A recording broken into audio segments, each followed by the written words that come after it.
Hello friends, তো good morning. চলে আসলাম একটা নতুন মিনি ব্লগ নিয়ে তোমাদের জন্য। তো আজকে সকালটা একদমই ভালো লাগছিল না, কারণ ভিজে পুরো বৃষ্টি হচ্ছিল। সকালে ঘুম থেকে উঠেই দেখি যে বৃষ্টি হচ্ছে। কার ভালো লাগে বলো? যদি ঘুমিয়ে থাকতে পারতাম তাহলে তো অবশ্যই ভালোই লাগতো, কিন্তু সকালবেলা উঠে তো বাড়ির কাজবাজগুলো করতে হয়, আর উঠেই কাদা চটকানোর যে ব্যাপারটা সেটা একদমই ভালো লাগে না। তো আমি সকালবেলা একটু ফ্রেশ হয়ে নিচ্ছিলাম। ফ্রেশ হয়ে নেওয়ার পর আমি বাড়ির কাজবাজগুলো করি, কারণ সকালবেলা উঠে যে ঘুম ভাবটা সেটা না কাটলে কাজবাজ করতে ভালো লাগে না। তো আমার চা খাওয়ার নেশাটা নেই, সকালবেলা উঠেই যে আমি ফ্রেশ হয়ে চা খাবো এরকম ব্যাপারটা আমার নেই। আমি চা খেতে একদমই পছন্দ করি না।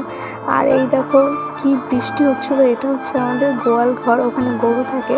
তো ওর উপরে একটা চাল কুমড়ো তো তোমরা দেখতে পেলে, ওখানে ভীষণ চাল কুমড়ো হয়।